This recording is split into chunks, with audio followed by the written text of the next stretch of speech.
ശുചിയേറും കാഴ്ചകളോടെ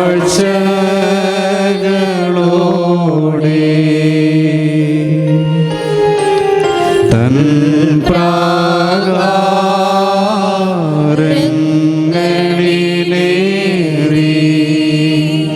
പാവനമായിൻ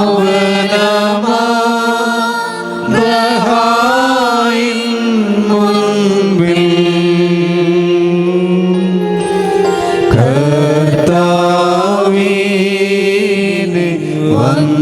വന്നിച്ചിടുവിൻ.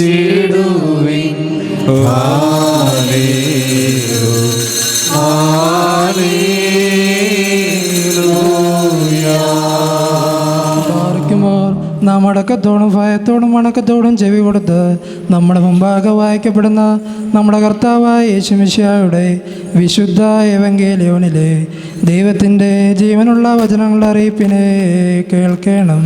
നിങ്ങൾക്കെല്ലാവർക്കും സമാധാനമുണ്ടായിരിക്കട്ടെ. അവിടുത്തെ ആത്മാവിനോടുകൂടി ദൈവമായ കർത്താവ് ഞങ്ങളെയും യോഗ്യരാക്കി തീർക്കുമാറാകട്ടെ.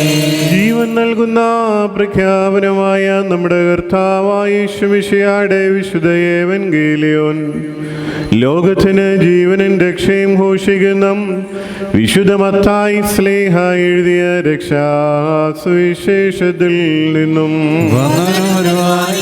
വാഴ്ത്തപ്പെട്ടവനാവുന്നു നമ്മുടെ രക്ഷയ്ക്കായി തന്നെ സ്തുതികളും നാം എല്ലാവരും തന്നെ അനുഗ്രഹങ്ങളും എന്നേക്കും ഉണ്ടായിരിക്കട്ടെ. വിശുദ്ധ കന്യാമറിയാമിൽ നിന്ന് ശരീരം ധരിച്ച ദൈവത്തിൻ്റെ ജീവനുള്ള വചനവും നമ്മുടെ കർത്താവും ദൈവവും രക്ഷിതാവുമായ യേശുമിശിഹാ തമ്പുരാന്റെ മനുഷ്യാവതാരകാലത്തിൽ ഇവ ഇപ്രകാരം സംഭവിച്ചു.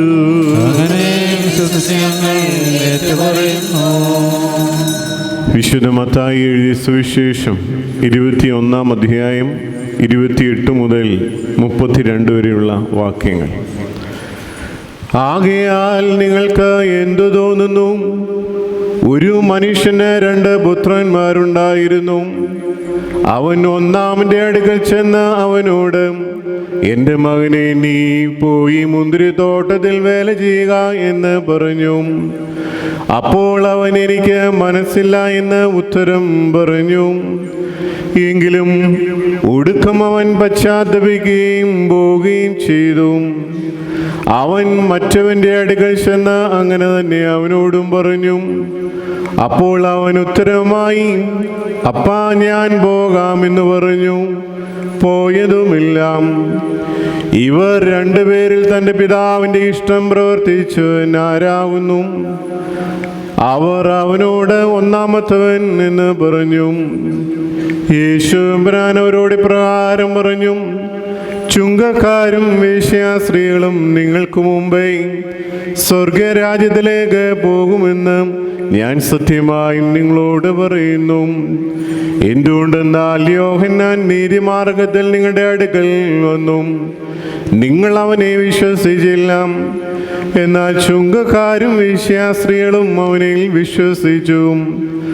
നിങ്ങൾ അത് കണ്ടിട്ടും അവനെ വിശ്വസിക്കുവാൻ തക്കോണം ഒടുവിൽ പോലും പശ്ചാത്തപിച്ചതുമില്ല എന്നു താൻ കൽപ്പിച്ച് അരുളി ചെയ്തു. നിങ്ങൾക്കെല്ലാവർക്കും സമൃദ്ധി ഉണ്ടായിരിക്കട്ടെ. Thank you for watching this video. Please like, share and subscribe for my channel, the FOS Media HD.